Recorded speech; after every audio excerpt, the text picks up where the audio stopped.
Hey guys, and welcome back to the channel. And man, oh man, what a crazy week it's been for Helldivers 2. I honestly thought my last video on patch 1.000.300 was going to be the last patch I would be covering after the PSN account link dilemma. But we came together as a community and overcame Sony's tyranny, and those reviews on Steam really made them change their mind. So I personally want to take this moment to thank the devs for having our backs, and most certainly the community, my fellow Helldivers, for not letting this treachery go unpunished. Now let's work on getting those reviews back in line so we can get more fellow Helldivers to help with the efforts of protecting Super Earth. I will now stop talking about that and move on to what everyone is here for, the patch notes. In today's video, I'll be covering the new patch notes released for Helldivers 2, which goes over fixes to in-game social menu, DOT, crashes, and more. If that all sounds good to you and you found this video helpful, don't forget to leave a like on the video and consider subscribing to help continue to grow the channel and help me reach my goal of 500 subscribers. With that being said,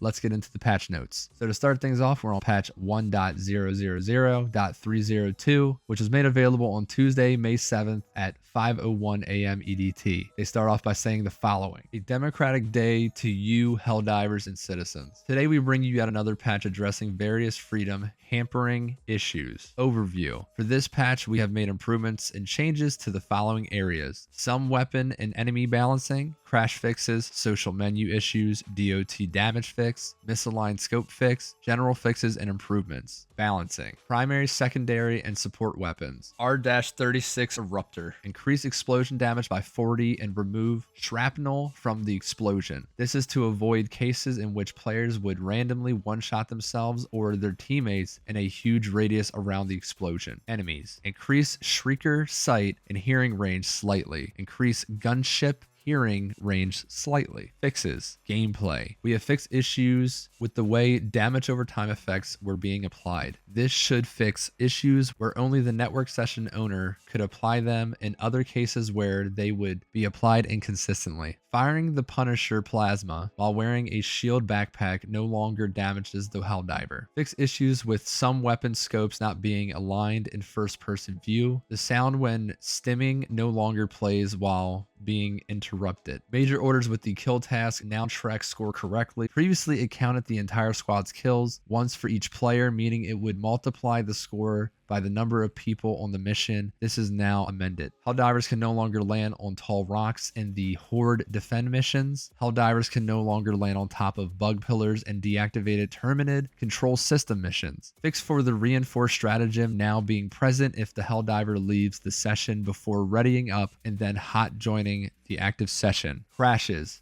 Fix a crash that could occur when all players were dead on the deactivated Terminid control system mission. Fix a crash that could occur on game shutdown. Fix a crash that could occur when leaving the mission and rejoining. Fix a crash that could occur at the end of the cutscenes. Fix a crash that could occur when diving into missions. Fix a tutorial crash that could occur on PC when Alt plus tabbing. Fix a rare crash that could occur when using beam weapons. Fix a rare crash that could occur for players on startup when using VPN. Fixed a soft lock that could occur if the player would open the text chat while having the stratagem menu open. Other general crash fixes. Social menu fixes. PC players adding friends through friend codes can no longer show up as unknown. Fixed overlapping footers and side menus. Steam friends should now be visible in social menu even though friends list is not set to public in Steam privacy settings. Recent players list will now include hot joining players. Players are now able to unblock players that were not in their friends list beforehand. Fix issue with empty friend names in social menu. Lobby privacy mode text updates immediately when changed. Player names longer than 26 characters should now update properly in social menu. Fix issue where non-host players could kick other players indiscriminately, including the host. Other. Total purchase counter on the right side of robotic workshop section no longer displays 7/8 despite all stratagems being purchased. Resolve some edge cases related to Steam app ID related errors on login. And I do not see a known issue section, which is kind of strange because there usually always is one, but nothing is there. So I guess we'll have to wait for the next patch for known issues, unless this is how they're doing things moving forward. So yeah, that is all of the patch notes. Please let me know what you guys think of the new patch, any issues you were still experiencing, and in additional thoughts on the PSN link situation that was finally resolved in the comments section. Again, if you found this video helpful and informative to you, don't forget to leave a like, and please do consider subscribing to the channel. With that, I appreciate you for watching, and I'll see you on the next one. Peace.